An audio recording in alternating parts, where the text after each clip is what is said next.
حضرت مولانا ضیاء الرحمن فاروقی بیان فرما رہے ہیں۔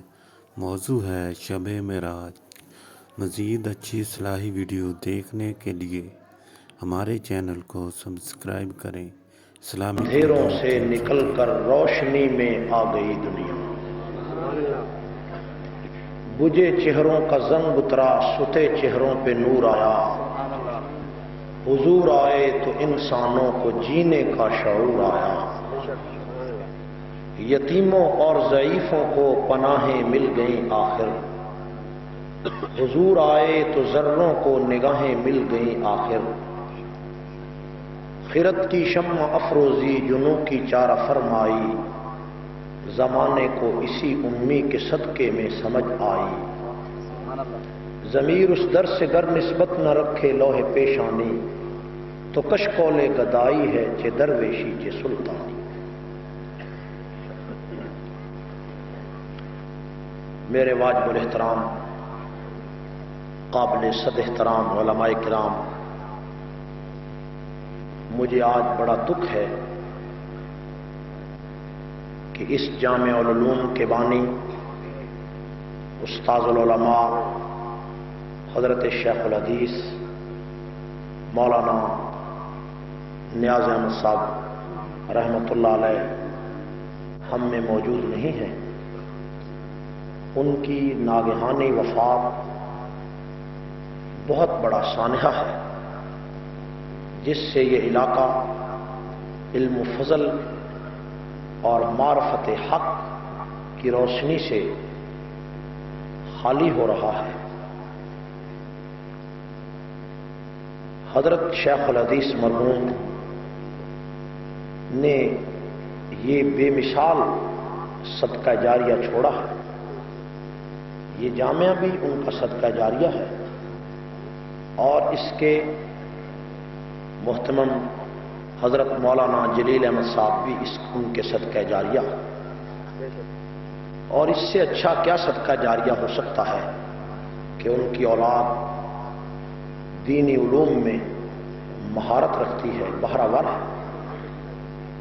اور خود مولانا جلیل احمد صاحب کو اللہ تعالیٰ نے بڑے ملکات عطا فرمائے ہیں، اور بہت خوبصورت انداز میں انہوں نے اس جامعہ کا نظام سنبھالا ہے، اور پھر سپاہ صحابہ کی وہ سرپرستی فرما رہے ہیں۔ اللہ تعالیٰ ان کے علم و عمل میں برکت نصیب فرمائے، اور اس جامعہ کو تادیر سلامت رکھے۔ میں دعا گو ہوں کہ حضرت شیخ الحدیث کا یہ کارواں سلامت رہے، اور ان کے درجات اللہ تعالیٰ بلند فرمائے۔ ان کی وفات کے موقع پر ہم نے یہاں آنا تھا، مولانا اعظم طارق صاحب اور میں نے، لیکن ہم نے وہاں اجتماعی دعا بھی کرائی اور اس کا افسوس کا اظہار بھی کیا، خط بھی مولانا کو لکھا، لیکن مصروفیات کا آپ کو علم ہے کہ شدید مشکلات اور مصروفیات کی وجہ سے اس وقت حاضری نہیں ہو سکی، جس کا ہمیں خود بھی دکھ ہے۔ بہرحال اللہ تعالیٰ ان کے درجات بلند فرمائیں اور ان کے فیضان کو جاری و ساری رکھیں۔ میرے بھائیوں، آج کا یہ جلسہ سیرت طیبہ اور سیرت صحابہ کے عنوان پر منعقد ہو رہا ہے۔ میں انشاءاللہ سپاہ صحابہ کے عنوان سے اللہ تعالیٰ نے اگر زندگی رکھی تو اکتوبر میں 3 روزہ دورہ ضلع بہاول نگر کا انشاءاللہ میں کروں گا، اور سپاہ صحابہ کی تنظیمی اور تعمیری اور اصلاحی پروگراموں میں انشاءاللہ ضرور شریک ہوں گا۔ تو جو عنوان آپ حضرات نے لکھا ہے اور میرے بھائی مخدوم حضرت مولانا جلیل احمد صاحب نے فرمایا ہے، میں انشاءاللہ اسی عنوان پر اپنی معروضات پیش کروں گا۔ میرے بھائیوں، جو میں نے آیات کریمہ تلاوت کی ہے، ان آیات کریمہ میں اللہ تعالیٰ نے گواہی کا ذکر کیا ہے، اور یہ بھی میں آپ کے سامنے رکھنا چاہتا ہوں کہ تقریر کے آخر میں انشاءاللہ جو موجودہ حالات اس وقت ہمارے ساتھ درپیش ہیں، مولانا اعظم طارق صاحب کی اسمبلی میں جانے سے روکنا، اور وائیں صاحب کا جو آج بیان وزیر اعلیٰ صاحب کا آیا ہے، اور اس طرح حکومت کی جو موجودہ پالیسی ہے اس کے بارے میں بھی انشاءاللہ میں اظہار خیال کروں گا۔ تو اس سے پہلے آپ حضرات میری معروضات پر نہایت توجہ سے، غور و فکر سے دھیان رکھیں گے۔ میری آج کی تقریر کا عنوان ہے دو گواہ۔ کتنے گواہ؟ ایک اللہ کا گواہ، ایک نبی کا گواہ۔ اللہ کو پہچاننے کے لیے اللہ کا گواہ چاہیے، اور نبی کو پہچاننے کے لیے نبی کا گواہ چاہیے۔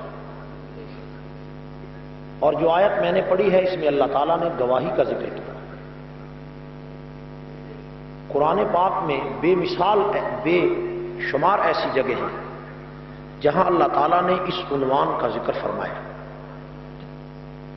قرآن پاک کا ارشاد ہے، انا ارسلناک شاہدا، اے پیغمبر ہم نے تجھے گواہ بنایا۔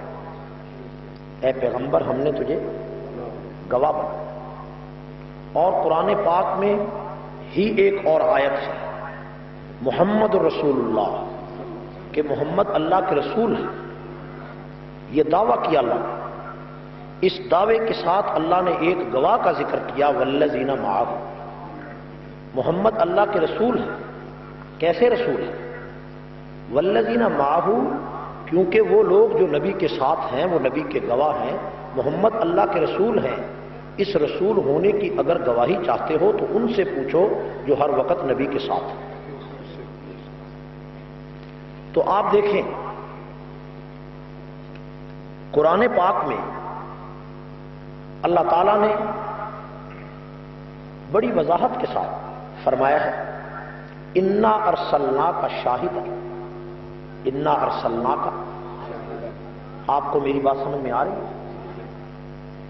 انا ارسلناک شاہدا، اے پیغمبر تو گواہ ہے۔ عربی زبان میں شاہد اور شہید دونوں کا ایک معنی، یہ بھی یاد رکھیں۔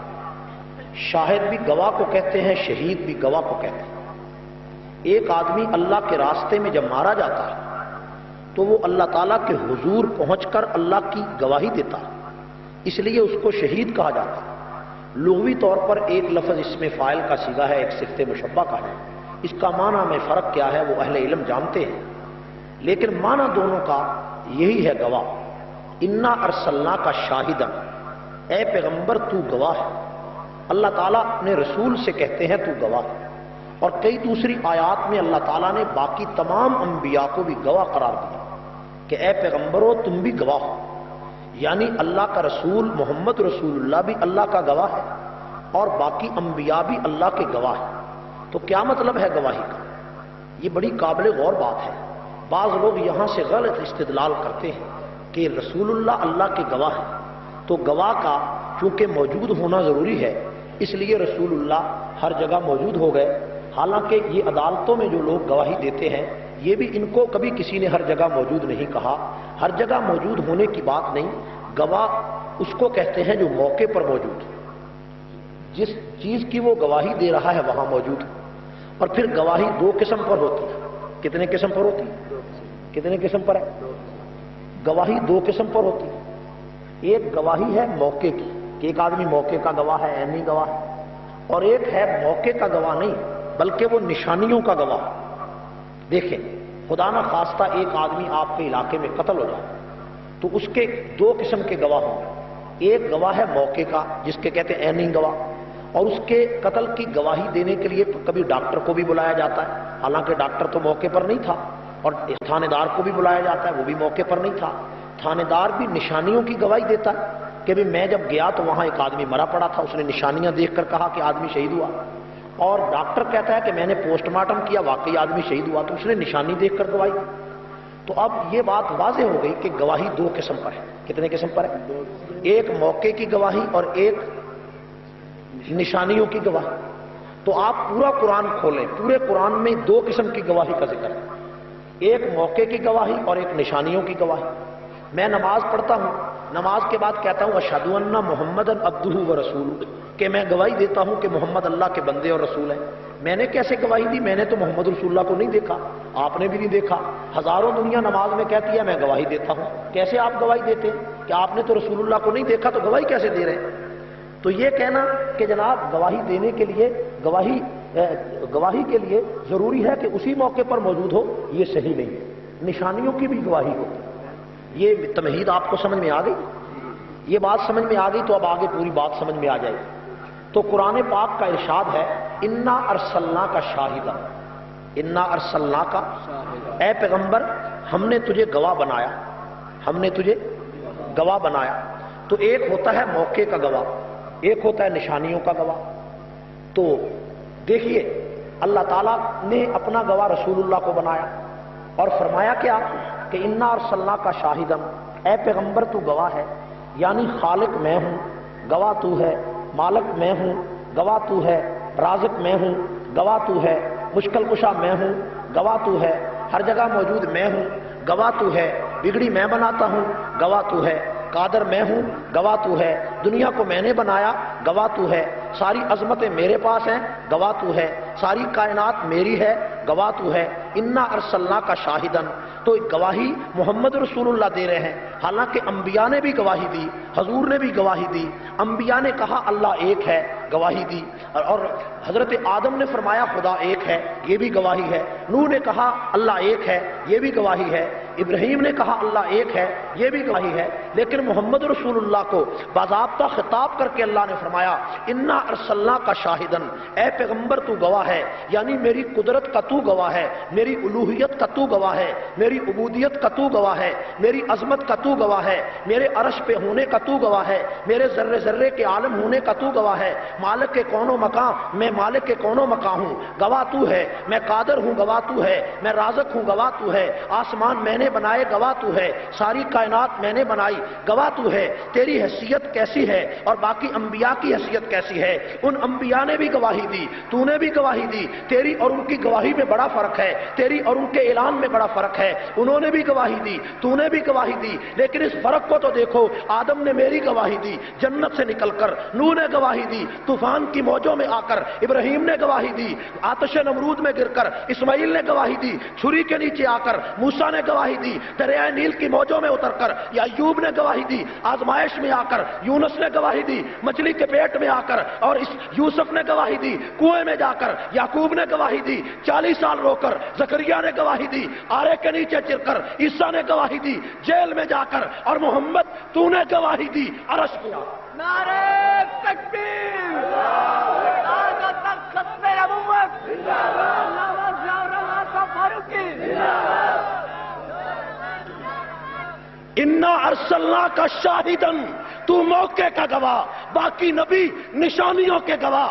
آدم نے جنت دیکھی گواہی دے دی، نوح نے طوفان دیکھا گواہی دے دی، ابراہیم نے آگ دیکھی گواہی دے دی، یوسف نے جیل دیکھی گواہی دے دی، یعقوب نے 40 سال کا دکھ دیکھا گواہی دے دی، موسیٰ نے دریا دیکھا گواہی دے دی، عیسیٰ نے جیل دیکھی گواہی دے دی، یوسف نے حسن دیکھا گواہی دے دی، دے دی زکریا آرے کے نیچے چرے گواہی دے دی۔ لیکن اے محمد تو ایسا گواہ ہے کہ میں نے پہلے جبریل تیرے دروازے پہ بھیجا، کھٹکھٹایا دروازہ، کون ہے؟ فرمایا جبریل ہوں۔ کیسے آئے ہو؟ جس عرش پہ نہ عیسیٰ گیا، نہ موسیٰ گیا، نہ زکریا گیا، نہ کوئی نبی گیا، اے پیغمبر آج اسی عرش پہ خدا نے تیری دعوت کر رکھی ہے تاکہ دنیا کو بتائے یہ نشانیوں کے گواہ، تو موقع کا گواہ۔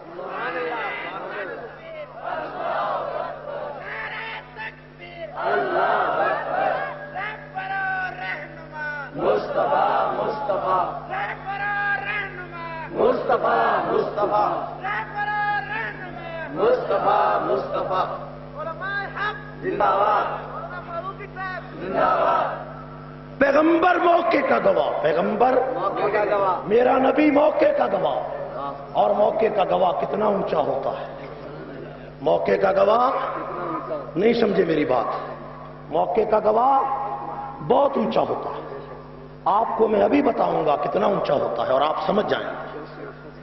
موقع کا گواہ بڑا اونچا ہوتا ہے۔ موقع کے گواہ پر تنقید کرنا اس کی عظمت کا وجود کا انکار کرنا.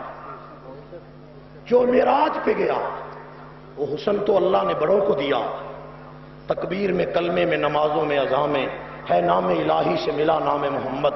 فرماتے تھے یہ آدم کے مجھے خلد بری میں لکھا ہوا طوبہ پہ ملا نام محمد. اس نام کی لذت دل عشاق سے پوچھو، جان آ گئی تن میں جو لیا نام محمد. علامہ ضیاء الرحمان صاحب فاروقی زندہ باد. علامہ ضیاء الرحمان صاحب فاروقی زندہ باد. حق بات کا دوسرا نام ضیاء الرحمان. ضیاء الرحمان بات کا دوسرا نام ضیاء الرحمان. ضیاء الرحمان دو شہیدوں کا ترجمان ضیاء الرحمان. ضیاء الرحمان میرا نبی موقع کا گواہ. کہو میرا نبی موقع کا گواہ. میرا پیغمبر موقع کا گواہ. گواہی دی یا نہیں دی؟ بلند آواز سے دی گواہی. موسیٰ علیہ السلام نے فرمایا ربی اشرح لی صدری، اے اللہ میرا سینہ کھول دے. لیکن جب اس گواہ کی باری آئی تو اللہ سے یہ اس کو کہنا نہیں پڑا میرا سینہ کھول دے، بلکہ خود آواز آئی الم نشرح لک صدرک، تیرے کہنے سے پہلے ہم نے تیرا سینہ کھول دیا. کیونکہ یہ موقع کا گواہ ہے. کیونکہ یہ عائشہ رضی اللہ تعالیٰ عنہ فرماتی ہے کہ حسن یوسف کو جنہوں نے دیکھا انگلیاں کٹا ڈالی، جنہوں نے میرے مصطفیٰ کو دیکھا انہوں نے گردنیں کٹا ڈالی. کیونکہ یہ موقع کا گواہ ہے. کیونکہ یہ موقع کا گواہ ہے. اور حضرت موسیٰ علیہ السلام کو دیکھو، عیسیٰ کو دیکھو، داؤد علیہ السلام کو دیکھو. اس بات پہ بھی غور کرو کہ سلیمان علیہ السلام کی سواری ہواؤں میں اڑی، فضاؤں میں اڑی. دنیا نے دیکھا کہ سواری اڑ رہی ہے، حیران ہو گئی دنیا کہ سلیمان کی سواری کہاں پہنچی. یہ سبق تھا کہ یہ نشانیوں کا گواہ ہے. اس کی سواری کو دیکھ کر حیران ہوتے ہو، اس کی سواری کو بھی دیکھو جہاں دنیا کی کوئی سواری نہیں پہنچی. کہ محمد مصطفیٰ اس عرش پر گئے جس عرش پر کائنات میں کوئی نہیں گیا. گئے یا نہیں گئے؟ آسمانوں سے کتابیں کتنی اتری؟ کتنی اتری؟ بڑی کتابیں 4 اتری اور چھوٹے صحیفے 127 اترے. کتنے اترے؟ 127. کل بڑی کتابیں کتنی اتری؟ 4. اور ان کتابوں کے اترنے کے فرق کو بھی دیکھو. آپ کو موقع کے گواہ اور نشانیوں کے گواہ کا پتہ چلے گا کہ جب طور پہاڑ پہ جب موسیٰ علیہ السلام کو طور کتاب دینے کا وقت آیا تورات کا، تو اللہ نے فرمایا طور پہاڑ پہ چلے جاؤ، 40 دن کا چلہ کرو، پھر تمہیں کتاب ملے گی.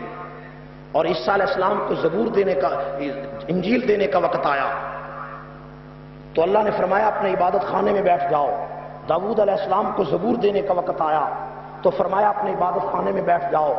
لیکن جب محمد رسول اللہ کو قرآن دینے کا وقت آیا تو آپ حیران ہوں گے کہ سارے انبیاء کو اپنی اپنی جگہوں پر پابند کر دیا گیا کہ تمہیں کتاب یہاں ملے گی.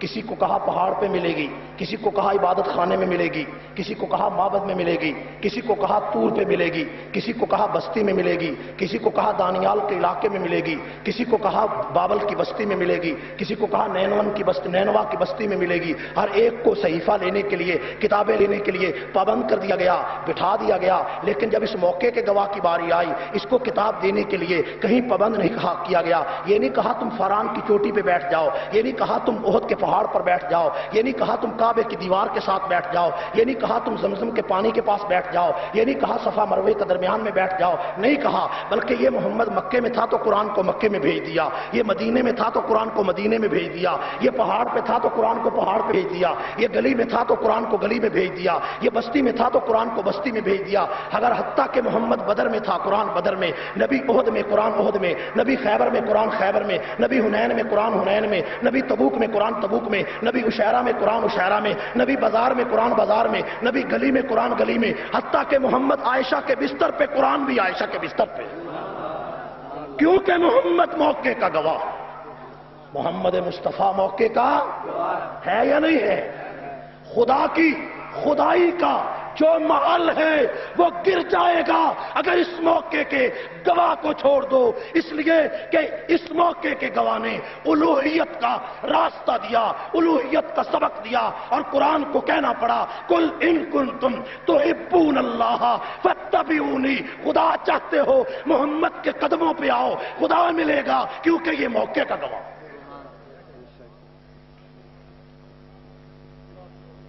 محمد مصطفیٰ موقع کے گواہ ہیں یا نہیں؟ کتنی بڑی عظمت ہے موقع کے گواہ کو، اور موقع کے گواہ کو لانے کے لیے اہتمام کتنا کیا گیا۔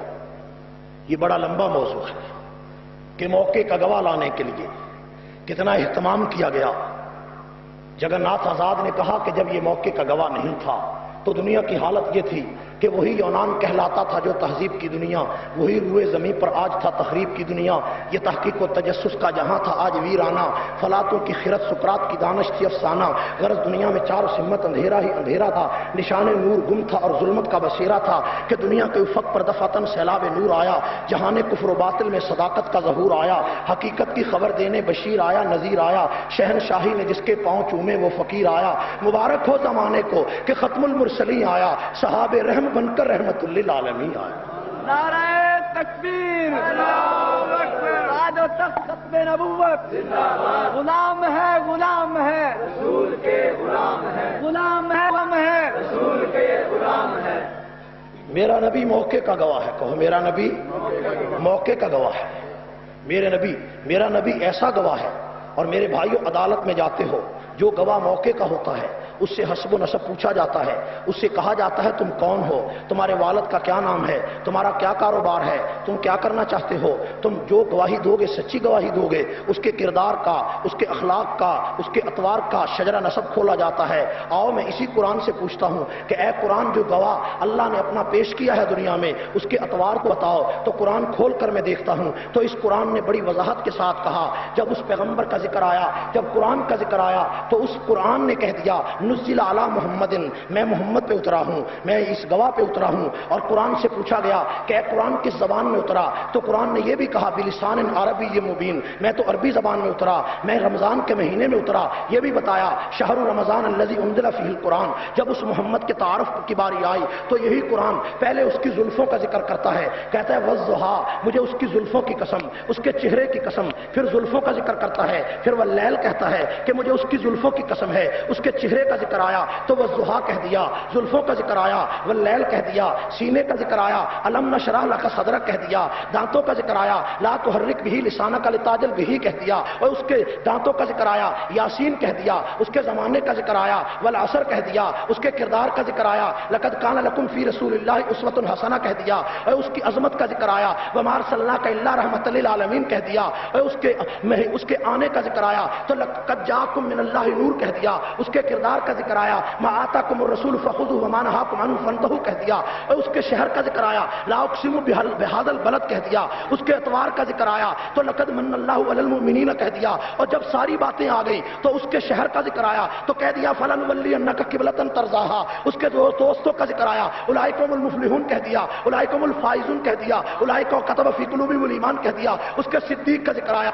تو قد جاء صدق به الذی جاء بالصدق وصدق به کہہ دیا، اس کے عمر فاروق کا ذکر آیا اشداء علی الکفار کہہ دیا، عثمان غنی کا ذکر آیا رضی اللہ عن المؤمنین کہہ دیا، علی المرتضی کا ذکر آیا تو اولئک كتب فی قلوبهم الایمان کہہ دیا، عائشہ کا ذکر آیا تو اولئک هم المفلحون کہہ دیا، اور سبحانک ھذا بہتان عظیم کہہ دیا، اس کے مدینے کا ذکر آئے قرآن بولے، اس کے شہر کا ذکر آئے قرآن بولے، اس کے گلیوں کا ذکر آئے قرآن بولے، اس کے چہرے کا ذکر آئے قرآن بولے، کردار کا ذکر آئے قرآن بولے، گفتگو کا ذکر آئے قرآن بولے، مسکرانے کا ذکر آئے قرآن بولے، باتوں کا ذکر آئے قرآن بولے، اور دوستوں کا ذکر آئے قرآن بولے، اور پسینے کا ذکر آئے قرآن بولے، مدینے کا ذکر آئے قرآن بولے، تاکہ دنیا کو خدا بتا دے اور کائنات کے لوگوں عدالتوں میں تم گواہ لاتے ہو، آؤ یہ محمد میرا گواہ ہے، اس کے کردار کو پرکھو، اطوار کو پرکھو، پسینے کو پرکھو، مدینے کے پرکھو، حتیٰ کہ اس محمد کے جو دوست میں نے مکے میں بنائے ان کو پرکھو، مدینے میں بنائے ان کو پرکھو، اس کے شہر کو پرکھو، کردار کو پرکھو، بستر کو پرکھو، اطوار کو پرکھو، حکومت کو پرکھو، تبلیغ کو پرکھو، طائف کو پرکھو، خیبر کو پرکھو، تبوک کو پرکھو، ہر چیز کو پرکھو، تمہیں نظر آئے گا نہ ایسا خدا کہیں ہے نہ ایسا مصطفیٰ کہیں ہے۔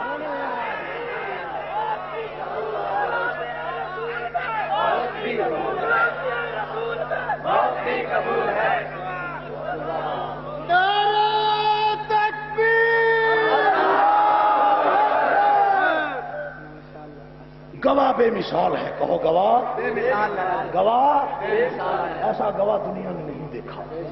ایسا گواہ دنیا نے دیکھا ہے نہیں دیکھا. میرا نبی موقع کا گواہ ہے. کہو میرا نبی میرا نبی. اور جو موقع کا گواہ ہوتا ہے اس کی مثال کوئی نہیں ہوتی. اس پر عمارت کھڑی ہوتی ہے جس کی وہ گواہی دے رہا. اور محمد مصطفیٰ آسمانوں پر گئے. یہ بھی بات آپ کے سامنے عرض کر دوں. جب میرا نبی جانے لگا, ہے توجہ آپ کی؟ نہیں ہے. ہے توجہ؟ وقت زیادہ نہیں ہو گیا؟ میں نے کہا زیادہ ہو گیا تو چھوڑ دے.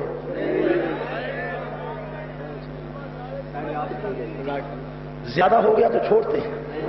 لیکن اگر توجہ ہے تو آپ کو ایک نئی بات بتانا چاہتا ہوں.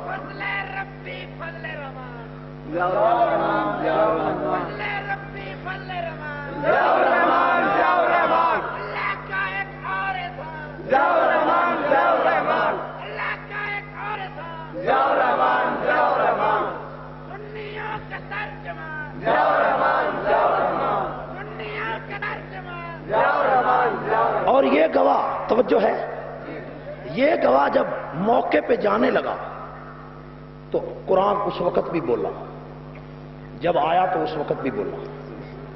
یہ قابل غور بات کہتا ہوں. یہ گواہ جب اللہ کے پاس جانے لگا تو قرآن اس وقت بھی بولا, جب واپس آیا تو اس وقت بھی. کیوں بولا؟ کیا ضرورت تھی؟ جب جانے لگا تو قرآن کہتا ہے سبحان الذی اسری بعبدہ, کہ اللہ تعالیٰ اپنے بندے کو لے گیا. اللہ اپنے بندے کو, تاکہ دنیا کو پتا چلے کہ جو گیا تھا وہ بندہ تھا. جو گیا تھا جو گیا تھا وہ جو گیا تھا وہ کہیں ایسا نہ ہو کہ جب گیا ہو تو بندہ ہو, جب واپس آئے تو خدا ہو. اس لیے اللہ تعالیٰ نے واپسی کے لیے بھی کہہ دیا فَأَوْحَىٰ إِلَىٰ عَبْدِهِ مَا أَوْحَىٰ. جب گیا تو کہا سبحان الذی اسری بعبدہ, جو گیا تھا رات کو, جو گیا تھا رات کو وہ بندہ تھا, اور جو آیا تھا لے کر فَأَوْحَىٰ إِلَىٰ عَبْدِهِ مَا أَوْحَىٰ, وہ بھی بندہ تھا. خدا کو پتا تھا کہ جب میں کسی کو نوازتا ہوں تو ان دنیا کے لوگوں کے حافظے اتنے کمزور ہیں, جب میں کسی کو نوازتا ہوں تو یہ اس کی کیفیت و شکل بدل دیتے ہیں. میں نے فرشتوں کو نوازا تو انہی قوم کے لوگوں نے اس کو اللہ کی بیٹیاں کہہ دیا. میں نے عیسیٰ کو بغیر باپ کے پیدا کیا, انہوں نے ان کو اللہ کا بیٹا بنا دیا. اس لیے آج میں اپنے گواہ کی پوزیشن واضح کر دوں کہ جب گیا تھا تو بندہ تھا, آیا تھا تو بندہ تھا. جب گیا تھا تو اور آیا تھا تو, اور وہاں کیا ہوا؟ فَأَوْحَىٰ إِلَىٰ.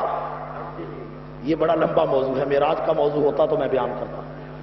ٹھیک ہے توجہ ہے. نمازیں کتنی ملی؟ وہ کول کے نہیں ملی. ہاں 50. تو جس خدا نے 50 دی اس کو نہیں پتا تھا کہ بعد میں 5 رہ جائیں گے. اس کو نہیں پتا تھا کہ بعد میں 5 رہ جائیں گی, تو دی کیوں 50؟ ایک آدمی نے مجھے کہا خانے وال کے جلسے میں, کئی 10 سال کی بات ہے, اس نے کہا 50 اس لیے دی تاکہ ثواب اللہ تعالیٰ 50 کا بعد میں دے سکے. بات اس کی بھی ٹھیک تھی, لیکن میں نے کہا بھائیو, اگر خدا 5 دے کر ثواب 500 کا دے, اسے کو روک سکتا ہے؟ اگر 5 دے کر ثواب کتنا دے خدا روک سکتا ہے؟ تو کیا بات ہے کہ اللہ تعالیٰ دے رہا ہے 50 اور پھر نبی واپس آئے, پھر 45, پھر 40, پھر 35. یہ عجیب بات ہے بظاہر کہ خدا عالم الغیب ہے, اسے پتا ہے کہ رہ 5 جائیں گی, اور 5 دے کر بھی 50 کا ثواب دے سکتا ہے. تو پھر ایسے ہوا کیوں؟ غور کرو کہ 5 دے کر بھی 50 کا ثواب, 5 دے کر بھی 50 کا ثواب دے سکتے. اس کو روکنے والا بھی کوئی نہیں.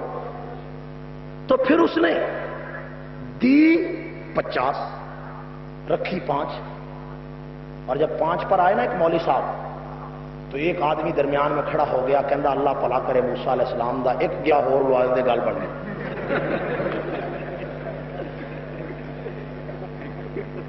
یہ ہمارا اپنا حال ہے، ٹھیک ہے، کہ خدا 50 دے کر اگر ثواب کتنا دے، 5 دے کر ثواب کتنا دے، تو کوئی اللہ تعالیٰ کو روک سکتا ہے؟ تو حضور علیہ السلام آسمانوں پر گئے، 50 لے کر آئے، موسیٰ علیہ السلام نے کہہ دیا زیادہ ہے، پھر چلے گئے بھی پہلے ہی 45 اکٹھی معاف کرا لیتے۔ یہ بار بار نبی کا آنا یہ بڑی گہری بات ہے، نہیں سمجھے میری بات کہ نبی کا بار بار آنا، بار بار کیوں آئے کہ موقع کے گواہ تھے، بار بار آئے کہ موقع کے، بار بار آئے کہ موقع کے، تو موقع کے گواہ کو ہر چیز کو دیکھنا بھالنا دیکھتا ہے، بار بار آئے کہ موقع کے۔ تو قرآن نے کیا کہا، انا ارسلناک شاہدا، اے پیغمبر تو گواہ ہے، اے پیغمبر تو، اور وہ بار بار آئے۔ قرآن نے کہا انا ارسلناک شاہدا، لیکن یہ تو دیکھو کہ ایک اللہ کا گواہ ہے، ایک اور ایک اور ہے جو محمد کا گواہ ہے صلی اللہ علیہ وسلم، ایک اللہ کا گواہ ہے اور ایک مصطفیٰ کا گواہ ہے۔ دیکھیے اللہ کا گواہ محمد مصطفیٰ موقع کا ہے، سارے انبیاء نشانیوں کے گواہ ہیں۔ بالکل اسی طرح میں کہتا ہوں اشہد ان محمد عبدہ ورسولہ، میں بھی نبی کی گواہی دیتا ہوں، لیکن 1,44,000 پیغمبر کے صحابہ وہ رسول اللہ کی نبوت کے موقع کے گواہ ہیں، اور بعد کی ساری امت قیامت کی صبح تک آنے والی محمد کی نشانیوں کی گواہ۔ میری بات پہ غور کرو، 1,44,000 صحابہ رسول اللہ کی نبوت کے عینی گواہ، اور باقی ساری کائنات نشانیوں کی گواہ۔ 52 نگر میں بیٹھ کر میں نماز میں کہتا ہوں اشہد ان محمد عبدہ ورسولہ، میں گواہی دیتا ہوں کہ محمد اللہ کے بندے اور رسول ہیں۔ میں نے دیکھا کیا ہے؟ میں نے مکہ دیکھا، مدینہ دیکھا، صحابہ کے اقوال دیکھے، کردار دیکھا، پڑھا، کتابیں پڑھی، ٹھیک ہے، گواہی دے دی۔ ایک ہے میں کتاب پڑھ کر گواہی دوں، میں مدینہ دیکھ کر گواہی دوں، میں شہر کو دیکھ کر گواہی دوں، میں نشانیاں پڑھ کر گواہی دوں، میں احد پہاڑ پر جا کر گواہی دوں، فران کی چوٹی کو دیکھ کر گواہی دوں، تو پتھر کو دیکھ کر نبی کی گواہی دے تو تب سچا، جنہوں نے محمد کا چہرہ دیکھ کر گواہی دی وہ جھوٹے۔ بات گواہوں پر کرتے ہیں، بات گواہ 2 ہے، کہو گواہ، ایک اللہ کا گواہ اور ایک نبی کا۔ 1,24,000 انبیاء خدا کی نشانیوں کے گواہ، 1,44,000 صحابہ محمد مصطفیٰ کی گواہ، اور خود خدا کا رسول محمد مصطفیٰ اللہ کا عینی گواہ۔ لیکن 1,44,000 صحابہ میں سب سے بڑا جو نبی کا گواہ ہے اس کا نام ہے صدیق اکبر۔ صدیق اکبر نبی کا سب سے بڑا گواہ، صدیق اکبر نبی کا ہے یا نہیں ہے گواہ؟ بلند آواز سے ہے گواہ۔ قرآن کے نگات پہ غور کرو، قرآن نے دعویٰ کیا کیا، محمد رسول اللہ، محمد اللہ کے، یہ دعویٰ۔ اس دعوے پر 4 دلیلیں دی، میں کہتا ہوں دلیلیں نہیں گواہ دیے، میں کہتا ہوں دلیلیں نہیں گواہ دیے۔ کیسے گواہ دیے؟ کہ محمد اللہ کے رسول ہیں، یہ دعویٰ کیا۔ اس پر آگے کیا کہا کہ محمد اللہ کے رسول ہیں تو تم کیا کرو، والذین معہ، اس سے پوچھو جو ہر وقت نبی کے ساتھ ہے، اور اس سے پوچھو اشداء علی الکفار جو کافروں میں سخت ہے، اور اس کو دیکھو جو رحماء بینہم جو آپس میں رحم دل ہے، اور اس کو دیکھو تراہم رکان سجدہ، جس کو نبی تلاش کرے تو وہ مسجد میں ملے اور اس کے ماتھے پہ سجدوں کے نشان ہو۔ تم دیکھو یہ کون ہے، والذین معہ کون ہے، اشداء علی الکفار کون ہے، رحماء بینہم کون ہے، تراہم رکان سجدہ کون ہے؟ میں بتاتا ہوں کون ہے. یہ وہ ہے جس کے بارے میں نبی نے فرمایا خیر القرون قرنی، کہ جو میرا زمانہ ہے وہ سب سے بہتر زمانہ ہے. میرا زمانہ، عربی زبان میں میرے زمانے کو عربی زبان میں قرنی کہتے ہیں. قرنی، قرنی 4 لفظ ہیں، قاف ہے، را ہے، نون ہے، یا ہے. حضور نے فرمایا خیر القرون، دنیا کے اندر جتنے بہترین زمانے ہیں ان سارے زمانوں میں قرنی، میرا زمانہ سب سے بہتر ہے. میرا زمانہ عربی کا لفظ ہے اور یہ عربی کا لفظ 4 لفظوں پر مشتمل ہے. قرنی، میرا زمانہ. میرا زمانہ ہے کون سا؟ اسی قرنی سے پوچھتے ہیں کہ اے محمد تیرا کون سا زمانہ ہے؟ تو قرنی بتاتی ہے کہ آؤ مجھے دیکھو تو صحیح، مجھ پہ غور تو کرو کہ قرنی میں 4 لفظ ہیں، قاف ہے، را ہے، نون ہے، یا ہے. یہ قاف کس کا ہے؟ صدیق کا آخری لفظ ہے. یہ را کس کا ہے؟ یہ عمر کا آخری لفظ ہے. یہ نون کس کا ہے؟ عثمان کا آخری لفظ ہے. یہ یا کس کا ہے؟ یہ علی کا آخری لفظ ہے. ساری باتوں کو چھوڑو، اسی قرنی سے پوچھو کہ خیر القرون قرنی، میرا زمانہ یعنی کون سا زمانہ؟ صدیق کا ہو تو میرا ہے، عمر کا زمانہ ہو تو میرا ہے، عثمان کا ہو تو میرا ہے، علی کا ہو تو میرا ہے. کیوں کہ جو میرا زمانہ ہے وہ میرے گواہوں کا زمانہ. میں بھی گواہ، یہ بھی گواہ. نعرہ تکبیر، مصطفیٰ کے ہم سفر، مصطفیٰ کے ہم سفر، گلی گلی نگر نگر کاتب قرآن ہے عثمان ہے، کاتب قرآن ہے چمن چمن گلی گلی. میرے بھائیوں، میرا نبی گواہ ہے اللہ کا، میرا صدیق گواہ ہے مصطفیٰ کا. میرا نبی گواہ کس کا ہے؟ اللہ کا. سب سے بڑا اللہ کا گواہ مصطفیٰ ہے اور مصطفیٰ کا سب سے بڑا گواہ صدیق اکبر. کون ہے؟ کون ہے؟ معراج کی رات نبی کے ساتھ کون گئے تھے؟ ہجرت کی رات کون گئے تھے؟ معراج کی رات کون گئے تھے؟ یارو بات تو کرو. جبریل گئے تھے. معراج کی رات کون گئے تھے؟ جبریل گئے تھے. اور ایک بات کہتا ہوں، نبی کی زندگی میں 2 راتیں بڑی عجیب تھیں، ایک معراج کی رات اور ایک ہجرت کی رات. ٹھیک ہے، ایک معراج کی رات اور ایک. تو ہجرت کی رات نبی کا سفر فرش کا تھا، معراج کی رات نبی کا سفر عرش کا تھا. ایک رات نبی نے اوپر جانا تھا، ایک رات نبی نے مدینے جانا تھا. جو معراج کی رات نبی کے ساتھ تھا وہ فرشتوں کا سردار تھا، اور جو ہجرت کی رات نبی کے ساتھ جس نے جانا تھا وہ نبیوں کے بعد انسانوں کا سردار تھا. لیکن دونوں میں بڑا فرق تھا. معراج کی رات جس نے نبی کے ساتھ جانا تھا اس نے نبی کو آ کر جگایا تھا، اس نے نبی کو آ کر. اور جس نے ہجرت کی رات جانا تھا اس کو نبی نے جگایا تھا. اس فرق کو دیکھو، جس نے معراج کی رات جانا تھا اس کو نبی نے جگایا تھا، اس نے نبی کو جگایا تھا. اور جو ہجرت کی رات جانے والا تھا اس کو خود نبی نے جگایا تھا. اور معراج کی رات جس نے جانا تھا اس کو دیکھو، اور ہجرت کی رات جس نے جانا تھا اس کو دیکھو کہ معراج کی رات جب نبی کو سواری کی ضرورت پڑی تو جبریل براق لینے چلا گیا، اور ہجرت کی رات جب نبی کو سواری کی ضرورت پڑی تو ابو بکر براق لینے نہیں گیا، خود سواری بن گیا. اور ابو بکر سواری کیوں بنا؟ بھائی بندے بھی بھلا بندوں کو سوار کرتے ہیں کہ جب نبی کا بوجھ ہے تو آج دنیا کو یہ بھی بتایا گیا کہ یہ صدیق پیغمبر کا سب سے بڑا گواہ ہے. اس کی گواہی بھی بڑی ہے، اس کی عظمت بھی بڑی ہے، اس کی رفعت بھی بڑی ہے، اس کا مرتبہ بھی بڑا ہے، اس لیے اس کو مقام بھی بڑا ملے گا. اور آج ہجرت کی رات ہے، ہجرت کی رات اس نے نبوت کو کندھے پہ اٹھایا ہے. اور یہی وہ محمد مصطفیٰ ہیں کہ جب فتح مکہ ہوتا ہے، خانہ کعبہ فتح ہوتا ہے تو خانہ کعبہ میں بتوں کو گرانے کا وقت آتا ہے تو علی المرتضیٰ کہتے ہیں کہ میں آپ کے علی المرتضیٰ فرماتے ہیں کہ اللہ کے رسول آپ میرے کندھے پہ سوار ہو جائیں. حضور فرماتے ہیں علی میں نبی ہوں تو میرا بوجھ نہیں اٹھا سکتا. تو علی سے کہا گیا تو میرا بوجھ نہیں اٹھا سکتا، لیکن ہجرت کی رات صدیق سے نہیں کہا گیا تو میرا بوجھ نہیں اٹھا سکتا. بھئی وہاں بھی نبی ہے یہاں بھی نبی ہے. یہ تو غور کرو کہ فتح مکہ کے دن علی المرتضیٰ سے کہا گیا کہ تو میرا بوجھ نہیں اٹھا سکتا، لیکن ہجرت کی رات صدیق نے کہا میرے کندھے پہ سوار ہو جاؤ تو پیغمبر سوار ہو گئے.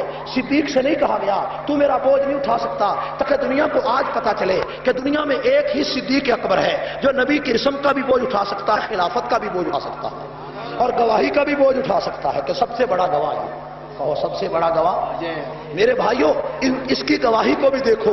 سپاہ صحابہ گواہوں کا احترام کرتی ہے، سپاہ صحابہ گواہوں کو قائم رکھنا چاہتی ہے تاکہ اسلام کا سارا مقدمہ کھڑا رہے۔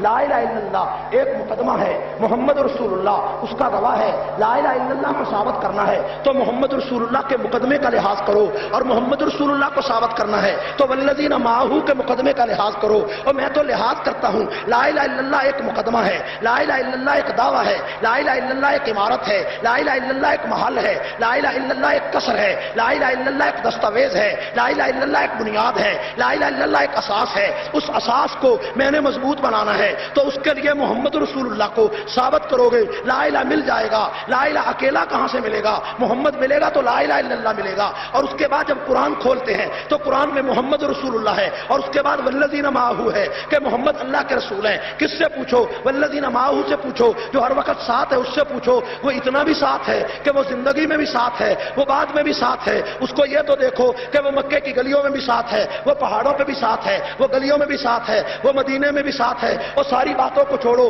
وہ تو محمد کا ایسا گواہ ہے کہ اللہ تعالیٰ نے اس کی گواہی کو درخشندہ کر دیا، اس کی گواہی کو سورج سے زیادہ روشن کر دیا کہ محمد مصطفیٰ کی زندگی میں تو وہ نبی کے ساتھ تھا، وہ مکے میں بھی ساتھ تھا، مدینے میں بھی ساتھ تھا، پہاڑوں میں بھی ساتھ تھا، 27 جنگوں میں بھی ساتھ تھا، رشتہ لینے میں بھی ساتھ تھا، رشتہ دینے میں بھی ساتھ تھا۔ پیغمبر کی بیٹی فاطمہ نے چکی پیسی، اس کی بیٹی اسما نے بھی چکی پیسی۔ نبی کے نواسے حضرت حسین شہید کیے گئے تو صدیق کے نواسے عبداللہ بن زبیر بھی شہید کیے گئے۔ اور باقی ساری باتوں کو چھوڑو، حضور کی وفات 63 سال کی عمر میں، صدیق کی وفات بھی 63 سال کی عمر میں۔ حضور کا جنازہ مدینے سے اٹھا، صدیق کا جنازہ مدینے سے اٹھا۔ حضور کی وفات کے وقت عائشہ حضور کے سرانے ہے، صدیق کی وفات کے وقت بھی عائشہ صدیق کے سرانے ہے۔ حضور کو وفات سے 15 دن پہلے بخار آیا، صدیق کو بھی 15 دن پہلے بخار آیا۔ حضور کو وفات سے 2 سال پہلے زہر دیا گیا، صدیق کو بھی وفات سے 2 سال پہلے زہر دیا گیا۔ حضور کو زہر یہودیوں نے دیا، صدیق کو زہر بھی یہودیوں نے دیا۔ حضور کو زہر کھانے میں دیا گیا، صدیق کو زہر بھی کھانے میں دیا گیا۔ حضور کے ساتھ کھانے میں ایک صحابی شریک تھا، صدیق کے ساتھ بھی کھانے میں ایک صحابی شریک تھا۔ جو حضور کے ساتھ شریک تھا وہ شہید ہو گیا، حضور کو خدا نے بچا لیا۔ جو صدیق کے ساتھ شریک تھا وہ شہید ہو گیا، صدیق بچا لیا۔ صدیق جان بھی قربان ہے، فاروق پر جان بھی قربان ہے۔ صدیق نبی کا گواہ ہے، کہو صدیق نبی کا تو ایسا بھی کوئی گواہ ہوتا ہے؟ ایسی بھی کوئی گواہی ہوتی ہے؟ توجہ کیجئے کہ جس کی گواہی دے رہا ہے، اگر وفات کے بعد محمد مصطفیٰ کی چارپائی، محمد مصطفیٰ کا جنازہ جس چارپائی پہ رکھا گیا اسی چارپائی پہ صدیق کا جنازہ رکھا گیا۔ جو چادر نبی کے چہرے پہ ڈالی گئی وہی چادر صدیق کے چہرے پہ ڈالی گئی۔ نبی کے نواسے شہید کیے گئے، صدیق کے نواسے شہید کیے گئے۔ پیغمبر کی بیٹی کو تکلیف دی گئی، صدیق کی بیٹی کو تکلیف دی گئی۔ اور تو اور پیغمبر کے بیٹے، پیغمبر کے نواسے کو کربلا میں شہید کیا گیا، صدیق کے نواسے کو کوفہ میں شہید کیا گیا، پیغمبر کے نواسے کو بےدردی سے شہید کیا گیا، صدیق کے نواسے کو بھی بےدردی سے شہید کیا گیا۔ اور میرے بھائیوں آؤ تو صحیح، دیکھو تو صحیح کہ پیغمبر نے وفات کے وقت فرمایا اللہم اغفر رفیق الاعلیٰ، صدیق نے بھی وفات کے وقت فرمایا اللہم اغفر رفیق الاعلیٰ۔ حضور نے وفات کے وقت مسواک مانگی، صدیق نے بھی وفات کے وقت مسواک مانگی۔ حضور کی وفات مدینہ میں، صدیق کی وفات مدینہ میں، جس چارپائی پہ حضور کا جنازہ آیا اسی چارپائی پہ صدیق کا جنازہ آیا۔ جو چادر نبی کے چہرے پہ ڈالی گئی وہی چادر صدیق کے چہرے پہ ڈالی گئی۔ اور وفات کے بعد جس حجرے میں حضور کی قبر بنی اسی حجرے میں صدیق کی قبر بنی۔ اور قیامت کی صبح کو جس دن نبی اٹھیں گے اس دن صدیق اٹھیں گے، جس طرف نبی جائیں گے اسی طرف صدیق جائیں گے۔ نبی حوض کوثر پہ جائیں گے، صدیق بھی حوض کوثر پہ جائیں گے۔ نبی مقام محمود پہ جائیں گے، صدیق بھی مقام محمود پہ جائیں گے۔ دنیا کو بتا دیا گیا کہ 18 سال کی عمر سے لے کر 63 سال کی عمر تک صدیق نے نبی کا چہرہ دیکھا، زندگی میں دیکھا، وفات کے بعد بھی رفاقت کا حق ادا کیا، مقام محمود پہ بھی ساتھ رہا۔ ایسا گواہ دنیا میں کسی کو نہیں ملے گا کہ 1,44,000 صحابہ میں کوئی شخص ایسا نہیں جس نے ایمان کی حالت میں اتنی دیر تک محمد کا چہرہ دیکھا ہو۔ 18 سال کی عمر سے 63 سال کی عمر تک 43 سال صدیق نے محمد کا چہرہ دیکھا۔ ایسا گواہ دیکھا جو رات کو، دن کو، دوپہر کو، جنگوں میں، خوشی میں اور تاریکی میں ساتھ ہے، حتیٰ کہ مرنے میں ساتھ ہے، جینے میں ساتھ ہے، قبر میں ساتھ ہے، حشر میں ساتھ ہے۔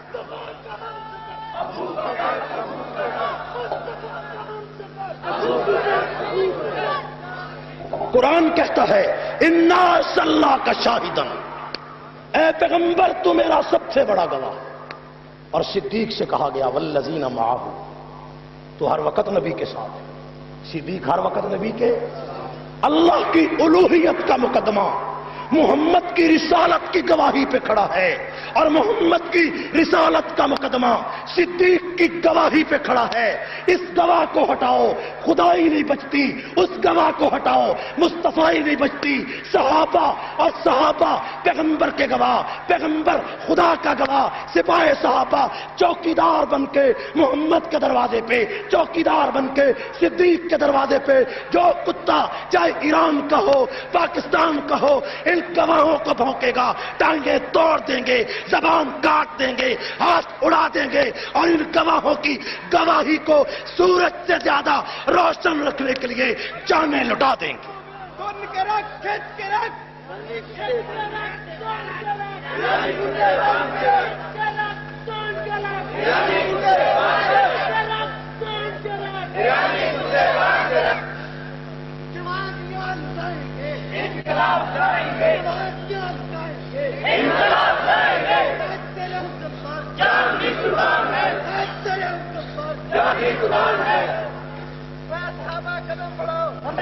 ایک چیٹا ہے کہ چشتیہ میں بریلوی مسلک کے ایک عالم نے مولانا اشرف علی تھانوی پر تنقید کی۔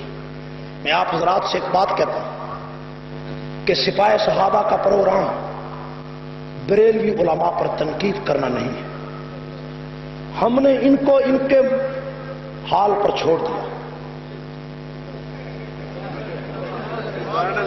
ہم نے ان کو ان کے حال پر، اور اسی میں بہتری ہے۔ ٹھیک ہے، یہ کہیں گے کہ اسی میں بہتری ہے کہ ہم طاقتور ہیں، آپ طاقتور، ٹھیک ہے، لیکن ہم پاگل نہیں ہیں۔ ہم تمہیں دشمن کے ہاتھوں میں کھلونا بنتا ہوا دیکھ کر اپنے دشمن کو خوش نہیں کر سکتے، یہ بات یاد رکھو۔ فاروق کی تیری عظمت کو سلام ہے، فاروق کی تیری سوچ کو سلام ہے، فاروق کی تیری قیادت کو سلام ہے۔ اگر کراچی کے ایک ضمیر فروش شیعہ نے سنیت کا لبادہ اوڑھ کر کروڑوں روپیہ ایرانی سفارت خانے سے لے کر دیواروں پر دیوبندی وہابی کافر لکھوا دیا، میں کوئی پاگل ہوں کہ میں اس کے پیچھے پھروں؟ میں اس مردود اور ملعون دشمن کی جڑوں کو کیوں نہ کاٹوں جس نے میرے حلقے سے کچھ لوگوں کو خرید کر میرے مقابلے پہ کھڑا کر دیا۔ یہ لوگ آج نہیں تو کل سمجھ جائیں گے، کل نہیں تو پرسوں سمجھ جائیں گے، پرسوں نہیں تو ترسوں سمجھ جائیں گے۔ میرا قائد حق نواز شہید کہتا تھا کہ جب میں دنیا سے چلا گیا تو بہت سارے بریلوی میری بات کو تسلیم کر لیں گے۔ آج چشم فلک دیکھ رہی ہے کہ جہاں 1 یونٹ تھا وہاں 10 یونٹ ہیں، جہاں 10 یونٹ تھے وہاں 100 یونٹ ہیں، جہاں 100 یونٹ تھے وہاں 500 یونٹ ہیں۔ یہ لوگ بڑے کیوں ہیں؟ کہ میرے حق نواز شہید کے خون کے قطروں سے بڑے ہیں، ان کی قربانی سے بڑے ہیں، اشار القاسمی کے خون کے قطروں سے بڑے ہیں۔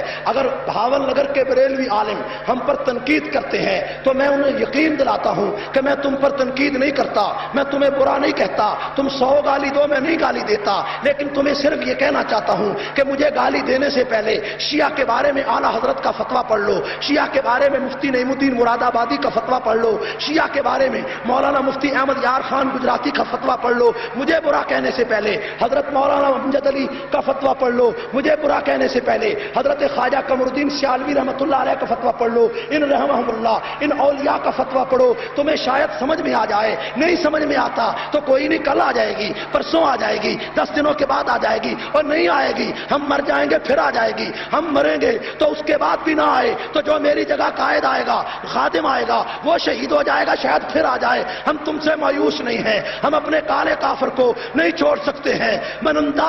میں یہ کہنا چاہتا ہوں کہ باہر رنگے کے خواہی جامع میں پوش ماننداد قدت رامی شناسم، شیعہ تو جس لباس میں آئے گا سپاہ صحابہ تیرا مقابلہ کرے گا۔ کافر کافر شیعہ کافر، کافر کافر شیعہ کافر، کافر کافر شیعہ کافر، جو نہ مانے وہ بھی کافر، جو نہ مانے وہ بھی کافر۔ شیعہ کل بھی کافر تھا، شیعہ آج بھی کافر ہے، شیعہ کل بھی کافر تھا، شیعہ آج بھی کافر ہے۔ ضیاء الرحمان، ضیاء الرحمان، کبھی نہیں تک کل کیڑا شیعہ چوڑا شیعہ چوڑا پاکستان میں رہنا ہوگا شیعہ کافر کہنا ہوگا پاکستان میں رہنا ہوگا شیعہ کافر کہنا ہوگا. تو یہ بات تو اب مسلم ہو چکی ہے. مسلم ہو چکی ہے یا نہیں؟ اور میاں نواز شریف صاحب تمہیں زیادہ تکلیف ہے نا شیعہ کے کفر کی، تمہیں زیادہ تکلیف ہے. اگر جرت تھی تو ضیاء الحق کی برسی میں روک دیتے. للکار ہے للکار ہے یلغار ہے یلغار ہے. میرے کارکنوں نے نعرہ نہیں لگایا، بولو نعرہ نہیں لگایا. تو اگر تمہیں تکلیف تھی تو روک دیتے، پرچہ کر دیتے. فوج تمہارے پاس تھی، پولیس تمہارے پاس تھی، روکا کیوں نہیں؟ اور اگر جرت ہے تو اب روک دیکھو. موت سے آگے تو کوئی چیز نہیں نا، بلند آواز سے، موت سے آگے تو کوئی چیز نہیں. نواز شریف جس طرح تم کرسی سے محبت کرتے ہو، سپاہ صحابہ کا 8 سال کا بچہ اس طرح موت سے محبت کرتا ہے. شہید کی جماعت ہے قوم کی حیات ہے شہید کی جماعت ہے قوم کی حیات ہے شہید کی جماعت ہے قوم کی حیات ہے. جو کچھ ہم کرتے ہیں کرسی کے لیے نہیں، پلاٹوں کے لیے نہیں، امریکہ کو خوش کرنے کے لیے نہیں. ہم تو اس لیے اس مشن میں کام کر رہے ہیں کہ گنبد خضرا خوش ہو جائے. ہونا چاہیے یا نہیں چاہیے؟ ہائے پلاٹوں کی سیاست ہوتی تو حق نواز کا جس دن جنازہ اٹھا یہ مٹ جاتا. یہ کرسی کی جنگ ہوتی تو اشار القاسمی کو جب ہم نے لحد میں اتارا مٹ جاتا. 65 بچوں کا جنازہ میں نے اس پرچم میں لپیٹ کر ان کو قبروں میں دفن کیا ہے. آئے یہ چدراہٹوں کی چدراہٹوں کی یہ جنگ ہوتی تو اسی دن مٹ جاتی. لیکن تم میری بات کو سمجھو، ہماری کوئی کرسی کی جنگ نہیں ہے، کوئی ذاتی لڑائی نہیں. میں نے صدر پاکستان سے کہا تھا کہ یہ میں کتاب لایا ہوں کشف اسرار خمینی کی کتاب، اس کو ضبط کرو. اس نے کہا کہ تم شیعہ کو کافر کافر کیوں کہتے ہو؟ میں نے کہا یہ ابو بکر اور عمر کو خمینی نے کافر لکھا، یہ کتاب ہے، یہ ریکارڈ ہے، دستاویز ہے. اس نے کہا کافر تو ہیں. بابے نے کیا کہا؟ کافر تو، لیکن کافر کافر نہ کہو. یعنی ایک مرتبہ کافر تو 2 مرتبہ. وقت آ رہا ہے کہ تم 2 مرتبہ بھی کہو گے. وقت آ رہا ہے کہ 2 مرتبہ بھی. چور پکڑا جائے گا ان قریب ان قریب چور پکڑا جائے گا ان قریب ان قریب شیعہ مات کھائے گا ان قریب ان قریب انقلاب آئے گا ان قریب ان قریب شیعہ بھاگ جائے گا ان قریب ان قریب. اگر نواز شریف صاحب تمہیں اتنی تکلیف ہے تو تم نے یہ بیان کیوں دیا کہ سپاہ صحابہ پر پابندی لگانے کے لیے اسمبلی میں بل لائیں گے؟ اسمبلی میں تم بل لاؤ، میں دیکھوں گا کون سا قومی اسمبلی کا ممبر ہماری پابندی پہ دستخط کرتا ہے.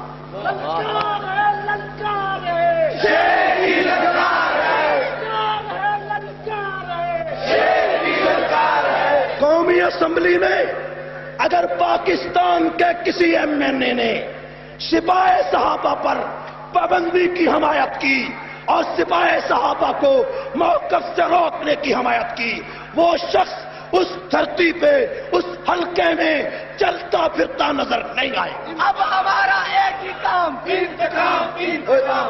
یہ نہیں بات، یہ وقت آئے گا تو بتائے گا، ٹھیک ہے. لیکن میں آج بتانا چاہتا ہوں، او ممبروں، ووٹ سنیوں سے لے کر شیعہ کی دلالی کرو، یہ برداشت نہیں ہوگا. ووٹ سنیوں سے لو، چودراہٹ سنی کے پیسے پہ کرو، سنی کے ووٹ سے کرسی لو اور جا کر قصیدہ خمینی کا پڑھو. یہ پاکستان ہے، یہ خمینی کے باپ کی جگیر نہیں ہے یا نہیں ہے.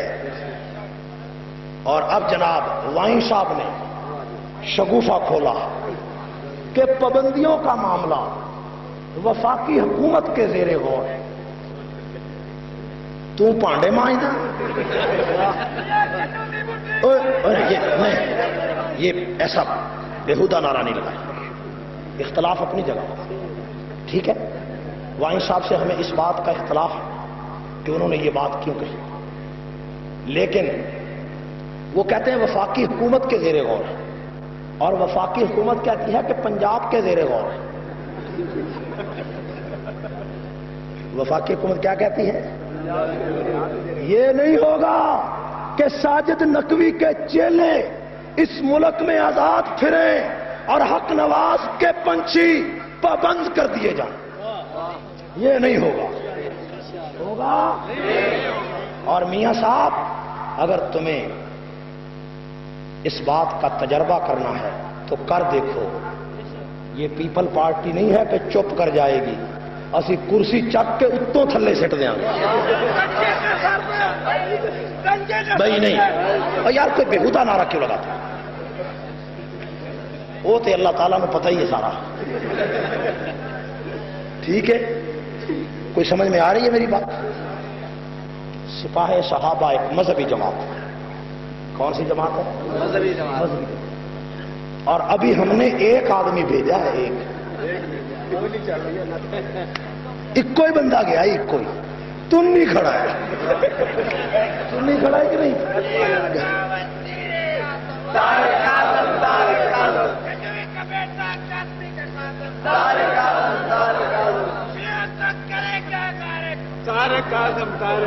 بھائی صدر ایران کا بیان آپ نے پڑھا؟ کیوں ایسا بیان اس نے دیا؟ مجھے میاں نواز شریف پر بڑی حیرانی کہ صدر ایران نے پورے دورے میں خمینی کا نام نہیں لیا, لیکن وزیر اعظم نواز شریف نے 2 مرتبہ نام لیا. یہ کوئی خاص رشتہ داری ہونی ہے, یہ کوئی خاص ہے نا رشتہ داری. تو وہ اکبر رفسنجانی نو سمجھاتا ہونا بھی اتنے نہ بولی. ٹھیک ہے, انہیں گل وہ نہیں کی. رفسنجانی نے کی آخیا؟ وہ کول بھائی بڑے روئے نے, ساڈی چونڈ چھڑاؤ سپاہ صاحبہ کو. 40 تنظیمیں مل کر 40 تنظیمیں مل کر اس کے سامنے روئی. تو آخر اس نے غصے میں کہا کہ میں کوئی شیعہ کا نمائندہ بن کر نہیں آیا, سپاہ صحابہ کا جھگڑا یہاں بیٹھ کر تم نے نپٹاؤ. اگر رفسنجانی میری بات سنتا یا اس دن میری یہ پریس کانفرنس گورنمنٹ چھپنے سے نہ روکتی تو اس کو یہ پتا چل جاتا کہ میں نے کہا ہاشمی صاحب کتابوں تو ساری ایران سے تم بیچتے ہو, جھگڑا یہاں کیسے نمٹے گا؟ خمینی نے ایران میں لکھا ابو بکر کافر, عمر کافر, عثمان غنی بدکماش الیاذ باللہ. خمینی کی کتاب کشف اسرار یہ بات درج ہے. کئی ملا لوگ کہتے ہیں جناب یہ پرانی تحریر, یہ پرانی بات. یہ میرے ہاتھ میں یہ خمینی کی تازہ کتاب ہے جو اس کے مرنے کے بعد چھپی. کتاب کا نام ہے صحیفہ انقلاب. کیا نام ہے؟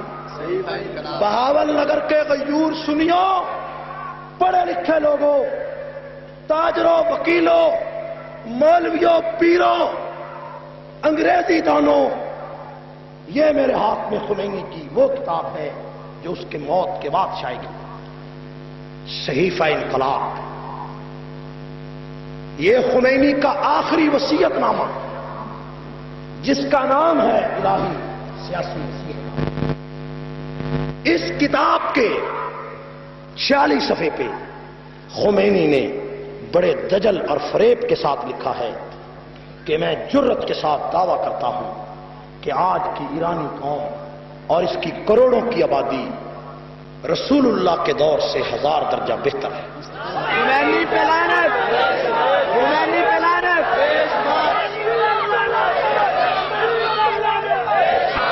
اور سپاہ صحابہ کو نرمی کا مشورہ دینے والے چودھری, ڈی سی صاحب, ایس پی صاحب, کمشنر صاحب, ڈی آئی جی صاحب, آؤ یہ دیکھو میرے ہاتھ میں تحریر. سپاہ صحابہ کی مثال اس مریض کی ہے, اس دکھ بھرے انسان کی ہے جس کی ماں کے سر پر اینٹ مار کر اسے زخمی کر دیا گیا ہو, اور وہ شخص اپنی ماں کا سر پہ پٹ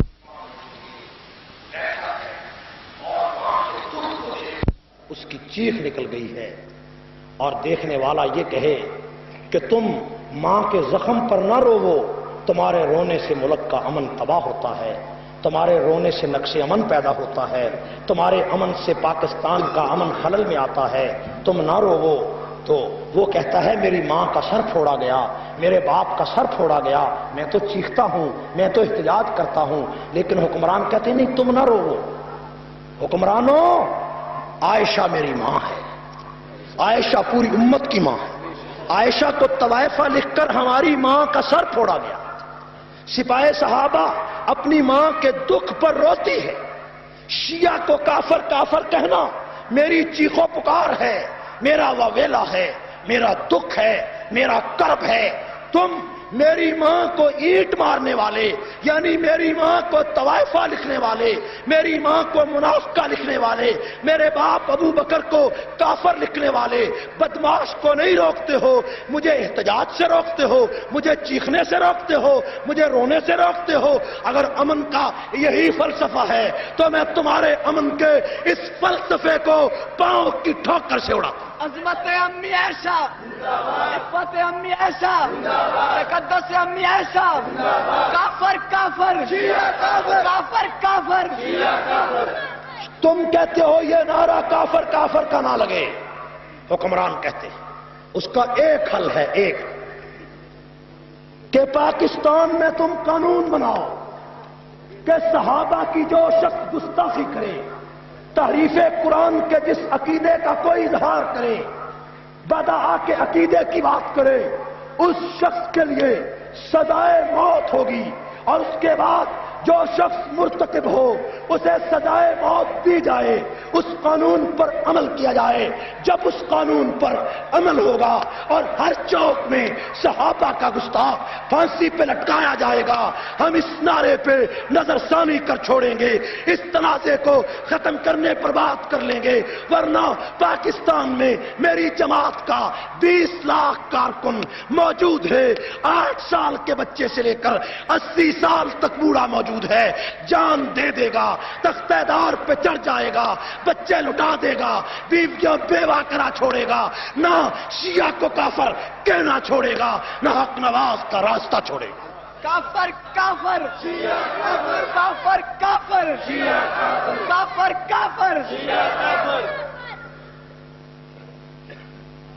گزشتہ سال نواز شریف صاحب نے کمیٹی بنائی تھی، فرقہ واریت کے خاتمے کی کمیٹی۔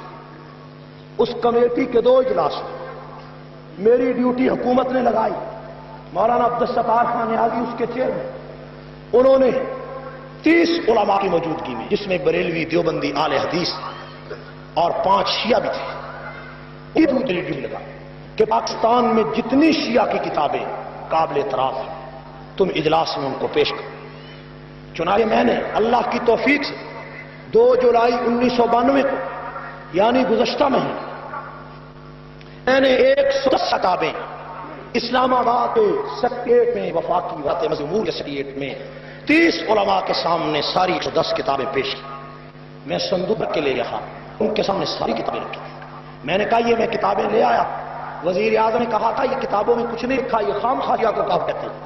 میں نے کہا میں کتابیں لایا، ایک کمیٹی بنائی جائے، جس کمیٹی میں شیعہ بھی ہو، بریلوی بھی ہو، اہل حدیث بھی ہو، دوسرے دیوبندی علماء بھی ہوں، ان پر مشتمل کمیٹی بناؤ کہ جو میں نے دستاویز شیعہ کے خلاف پیش کیا ہے کہ انہوں نے ان کتابوں میں یہ کفریہ عبارتیں لکھی، تحقیق کرے کہ واقعی یہ وہ عبارتیں ہیں، یہ واقعی یہ وہ کتابیں ہیں، واقعی یہ ایران اور پاکستان سے چلی، واقعی یہ شیعہ نے لکھی، یہ کہیں انڈیا سے تو نہیں آئی، یہ راہ کے گھنٹوں نے تو نہیں لکھی، اس پر تحقیق کی جائے۔ اگر میری بات سچی ہو، واقعی خمینی نے یہ لکھا ہو، واقعی پاکستان کے شیعہ کی یہ کتابیں ہیں جس میں صحابہ کو کافر و مرتد و منافق لکھا گیا، اگر واقعی یہ تحریریں ہیں تو پھر ان کے مرتکبین کو سزائے موت کا قانون پاس کرو۔ میں نے کہا کمیٹی بناؤ، تو مولانا نیازی صاحب نے کہا ہمیں آپ پر اعتماد ہے۔ میں نے کہا نہیں، کمیٹی بناؤ۔ انہوں نے کہا نہیں کمیٹی نہیں بناتے، ابھی دیکھتے ہیں۔ چنانچہ وہ ساری کتابیں پیش کی گئی۔ جب ان کتابوں میں یہ بھی پڑھا، ایک کتاب تحفہ حنفیہ ہے، غلام شاہ نجفی نے لاہور سے لکھی، جس کتاب میں اس ملعون نے 250 صفحے پر یہ لکھ دیا کہ ابو بکر عمر عثمان کا نام انسان اگر اپنی شرمگاہ پر لکھے تو اس سے بڑا اجر کوئی نہیں. جب یہ تحریر آئی تو وہاں موجود علماء کی چیخیں نکل گئیں، علماء رو پڑے. بڑے بڑے اکابرین نے کہا کہ اس تحریر کے بعد ہمارا زندہ رہنا فضول ہے. انہوں نے کہا، میں نے کہا یہی باتیں میں چیختا ہوں چوکوں میں، چوراہوں میں. تم مجھے دہشت گرد کہتے ہو، تم مجھے فسادی کہتے ہو، تم مجھے تخریب کار کہتے ہو. میں نے کہا یہ ہے ایک کتاب جس کا نام ہے نکاح ام کلثوم پر یہ کتاب ہے، جس کا نام ہے، کیا نام ہے؟ غلام سے نشی. ہاں نہیں سام مسموم تو حضرت عمر کے خلاف. قول مقبول یہ کتاب ہے. قول مقبول یہ وہ کتاب ہے جب یہ پہلی مرتبہ لاہور سے چھپی. مولانا حق نواز شہید کو میں نے دیکھا کہ وہ زاروں قطار رو پڑے تھے. وہ ساری زندگی حق نواز جیلوں میں جا کر بھی نہیں رویا تھا، لیکن میں ان کے گھر گیا تو وہ کتاب پڑھتے تھے اور روتے تھے. ساری رات چکر لگاتے رہے اپنے مکان کے صحن میں اور کہتے تھے اس کتاب کے چھپنے کے بعد میرا زندہ رہنا فضول ہے. اگلے دن میاں کبیر والا کے ایک جلسے میں انہوں نے تقریر میں کہا، وہ کیسٹ ریکارڈ میں موجود ہے، انہوں نے کہا اللہ اس کتاب میں لکھا ہے کہ عثمان غنی نے اپنی بیوی جو رسول اللہ کی بیٹی تھی ام کلثوم، جب وہ فوت ہو گئی تو اس کے ساتھ مردہ حالت میں ہم بستری کی. ہائے یہ لفظ کوئی شخص میری اور تیری ماں کے لیے استعمال نہیں کرتا، میری اور تیری بہن کے لیے استعمال نہیں کرتا. 14 صدیاں بیت گئیں، محمد مصطفیٰ کی بیٹیاں اس ملک میں لاوارث رہ گئیں کہ آج اس پیغمبر کی بیٹی کے بارے میں یہ لفظ تحریر کیا جائے. حق نواز نے کہا اللہ اس کتاب کے چھپ جانے کے بعد اگر میں چین کی نیند سوؤں تو مجھ پر لعنت کر. نجفی پہ لعنت، نجفی پہ لعنت، نجفی پہ لعنت. میں نے اسلام آباد کے اجلاس میں کہا کہ مولانا حق نواز شہید کی اس اعلان کے بعد یہ کتاب اس ملک میں ضبط ہو گئی تھی، لیکن ابھی 1 مہینہ پہلے یہ کتاب پھر چھپی ہے. اس کا 7واں ایڈیشن چھپا ہے. پیغمبر کی بیٹی اتنی لوارث ہے مسلمانوں، اکثریت تمہاری ہو، حکومت تمہاری ہو، جوانی تمہاری ہو، ملک تمہارا ہو، پیغمبر کی بیٹی کو اتنی بڑی گالی، اس سے زیادہ کیا کہہ سکتا ہوں. میرے بھائیوں، جب میں نے یہ تحریر پیش کی مولانا عبدالستار نیازی رو پڑے. انہوں نے کہا یہ کتاب مجھے دو، میں اس کو جہنم رسید کروں گا. میں نے کہا جناب اس کو جہنم رسید اور بھی کوئی کر دے گا تو تم اس کو دہشت گرد کہنے لگ جاؤ. انہوں نے کہا ہم اس کو ان کتابوں کو ضبط کریں گے. حکمرانوں مجھے بتاؤ تو صحیح، تمہاری ماؤں کو کوئی کنجری کہے، طوائفہ کہے، تم ذرا چپ کر کے تو دکھاؤ. تمہارے باپ کو میں کنجر کہوں، بدماش کہوں، تو ذرا صبر کر کے تو دکھا. اور 14 صدیاں بیت گئی، پیغمبر کی بیٹیوں کو، نبی کی بیویوں کو، رسول اللہ کے خاندان کو، محمد کے مسلح پہ کھڑے ہوئے لوگوں کو، ابو بکر صدیق کو جس نے دولت بھی رسول اللہ کے قدموں پہ لٹا دی تھی، جس نے پیسے بھی لٹا دیے تھے. ہائے جس کے جسم پہ ٹاکیوں کے کپڑے تھے اور وفات کا وقت آیا، فرمایا بیٹا میں دنیا سے چلا جاؤں، مجھے انہی پرانے کپڑوں میں دفن کر دینا. بیٹے نے کہا یہودی کیا کہیں گے، مسلمانوں کے خلیفہ کو اچھا کپڑا نہ ملا. تو بیٹے نے کہا، باپ نے کہا، ابو بکر نے فرمایا بیٹا میرا گزارا کھدر کہیں نہیں پرانے کپڑوں میں ہو جائے گا، اچھا کپڑا مدینہ کے کسی بیوہ کے کام آ جائے گا. آج اس صدیق اکبر کے بارے میں یہ کتاب چھپی. توجہ کیجئے، توجہ. یہ کتاب شیخ ثقیفہ 1 سال سے میں چیختا ہوں یہ کتاب ضبط نہیں ہوئی ہے. شیخ ثقیفہ نام کیا ہے؟ شیخ ثقیفہ. ثقیفہ اس حویلی کو کہتے ہیں جس میں بیٹھ کر صدیق کے ہاتھ پر بیعت کی گئی تھی. شیخ ثقیفہ یعنی حویلی والا بوڑھا. اس نام میں بھی طنز ہے، اس نام میں بھی تنقید ہے. اور اوپر شیخ ثقیفہ، نیچے ابو بکر صدیق کا نام ہے، حضرت ابو بکر لکھا، نیچے کتے کا فوٹو بنایا گیا. کافر کافر کافر کافر. بلند آواز سے، بلند آواز سے.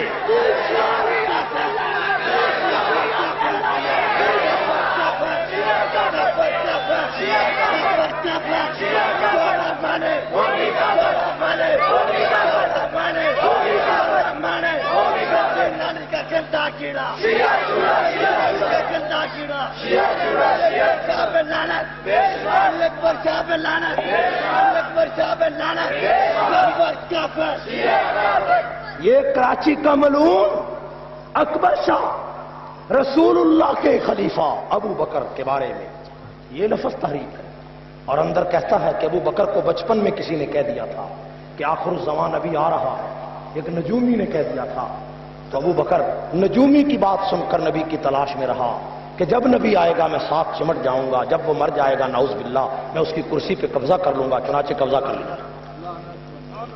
اور بدماشوں اور کافروں اور عیسائیوں اور یہودیوں سے بدتر ہو، اور ابو بکر جب نبی کے قدموں میں آیا تھا تو کیا تھا، جب جنازہ اٹھا تو کیا تھا؟ آئے جب جنازہ اٹھا تو ٹاکیوں کا لباس تھا، جب آیا تو 40,000 درم کا مالک تھا۔ آئے ابو بکر نے رسول اللہ کے لیے جنگ تبوک میں جب سارا کچھ لٹا دیا تھا تو عائشہ کہتی ہیں کہ میرے والد مکان کی دیواروں پہ ہاتھ پھیرتے تھے، میں نے پوچھا ابا جان کیا کرتے ہو؟ فرمایا عائشہ ایک کپڑا سینے والی سوئی لٹکائی تھی، میں چاہتا ہوں وہ ملے تو وہ بھی میں رسول اللہ کے دفاعی فنڈ میں دے دوں۔ ہائے تفسیر جمل میں ہے کہ صدیق اکبر نے دیکھا کہ رسول اللہ نے 5ویں مرتبہ چندہ مانگا تو ابو بکر ساری رات قبر کرب سے گزارتے ہیں اور صبح کو منڈی میں گئے، بازار میں گئے، اچھے کپڑے اتار دیے اور اچھے کپڑے مدینہ کے بازار میں فروخت کر دیے اور خود ٹاکیوں والا لباس، ٹاٹ کا لباس خریدا اور ابو بکر نے پہن لیا اور ٹاکیوں کا لباس پہن کے صدیق نبی کے قدموں میں آیا، جو پیسے اچھے کپڑے کے تھے وہ بھی لا کر دفاعی فنڈ میں دے دیے۔ اتنے میں جبریل امین آئے، حضور نے دیکھا کہ جبریل بھی ٹاٹ کا لباس پہن کے کھڑا ہے۔ حضور نے پوچھا ابو جبریل تجھے کیا ہوا؟ فرمایا یا رسول اللہ جب ابو بکر نے تیرے عشق میں آج مدینہ کے بازار میں اچھے کپڑے اتار دیے اور ٹاٹ کے کپڑے تیرے حکم کی وجہ سے پہن لیے تو اے پیغمبر اللہ کی رحمت کو جوش آیا، 70,000 فرشتوں کو ابو بکر کی سنت پہ عمل کرا کے اللہ نے ٹاٹ کا لباس پہنا دیا اور مدینے کی گلیوں میں بھیج دیا کہ نبی کو مبارکباد دو کہ جب تک ابو بکر جیسی عاشق موجود ہے دنیا کی کوئی طاقت تجھے شکست نہیں دے سکتی۔ ہائے بہاول نگر کے علماء کرام، چودھریوں، تاجروں، آؤ اس صدیق اکبر کے بارے میں یہ لفظ لکھا جائے اور یہ نعوذ باللہ کتے کا فوٹو بنایا جائے۔ مجھے بتاؤ قیامت کی صبح کو رسول اللہ کو کیا جواب دو گے اگر پیغمبر نے یہ پوچھ لیا کہ اس صدیق نے تو میرے مسلح پہ قربان سب کچھ کر دیا تھا، اس ابو بکر نے تو میرے لیے ٹاکیوں کے کپڑے پہن لیے تھے، اس ابو بکر نے تو چمڑی ادھیڑ لی تھی، اس ابو بکر نے تو ٹاٹ کا کپڑا پہن کے محمد کی آبرو کو سجایا تھا، یہ ابو بکر ایسے آیا کہ تم مر گئے تھے، تم مٹ گئے تھے، تم مر گئے تھے، اپنی عزتوں کے لیے لڑتے رہے، آئے فصلوں کے لیے لڑتے رہے، کالچوں کے لڑکوں تم میسوں کے لیے، بسوں کے لیے اور کلرکوں ہڑتال۔ صدیق تمہارا کچھ نہیں لگتا کہ اس کا نام لکھ کر کتے کا فوٹو بنایا گیا، میں احتجاج نہ کروں، میں اس کو کافر بھی نہ کہوں، میں اس کو کتا بھی نہ کہوں، میں بدماش بھی نہ کہوں، میں اس پہ تنقید بھی نہ کروں۔ حکمرانوں اور شیعہ کے ایجنٹوں آؤ شیعت کو اس ملک میں نیست و نابود کر چھوڑیں گے یا ہم خود قبروں میں اتر جائیں۔ مصطفیٰ کے ہم سفر مصطفیٰ کے ہم سفر کافر کافر کافر کافر کافر کافر شیعہ کا کتا کہنا کتے کی توہین ہے، کتا کہنا کتے کی توہین ہے۔ کافر کافر شیعہ کافر کافر کافر شیعہ کافر کافر کافر شیعہ کافر وہ بھی کافر کافر شیعہ کافر۔ ہمیں پتہ ہے پاکستان کی حکومت مختلف ہیلے بہانوں سے سپاہ صحابہ پر پابندی لگانا چاہتی ہے۔ فیصل آباد میں قرآن جلا، سپاہ صحابہ نے 6 شیعہ کے نام پیش کیے جو اس محلہ کے تھے، جو اس رات مسجد میں پھرتے رہے، ایک آدمی شیعہ کا نہیں پکڑا اور مسجد کے مؤذن کو پکڑ کے مارنا شروع کر دیا، مسجد کے معاونین کو پکڑنا شروع کر دیا، اور چنیوٹ میں ایک 12 سالہ بچہ پکڑا اور 12 سالہ بچے نے کہا کہ فلاں آدمی نے قرآن جلایا، بچے کو 100 روپیہ انعام ایس پی نے ڈی آئی جی نے کہا یہ انعام تھوڑا ہے، میں 500 انعام دوں گا۔ ٹھیک ہے، ساری انتظامیہ نے اسے انعام دیا کہ تو نے آدمی پکڑا دیا۔ جو آدمی پکڑایا اس نے کہا کہ یہ قرآن 2 قادیانیوں نے جلایا، 2 قادیانی پکڑے، 2 گھنٹے کے بعد ان سے پتہ نہیں کیا تعلق ہو گیا، اس کو چھوڑ دیا۔ پھر 6 شیعہ، اس نے کہا شیعہ نے جلایا، پھر شیعہ کو پکڑ لیا۔ 2-4 دن اور گزرے تو اسی لڑکے کو پکڑ لیا جس نے بتایا تھا کہ فلاں نے آگ لگائی، اسی 12 سال کے جس کو ایس پی صاحب 100 روپے کا انعام دے چکے تھے، اس کو کہا قرآن تو نے جلایا۔ اب 12 سال کے بچے کو مار مار کے جو مرضی منا لو. میں نے وہاں انتظامیہ سے کہا کہ تم اپنے آپ کو میرے سپرد کر دو، ایک رات میں تمہیں میں لیاقت علی کا قتل منوا لوں گا. ٹھیک ہے یا نہیں؟ جو صبح کو ایس پی صاحب اور ڈی سی صاحب نہ کہیں کہ لیاقت علی کو قتل ہم نے کیا تھا تو مجھے کہہ دینا. ایسے تم پاگل بناتے ہو لوگ ہمیں بدنام کرنے کے.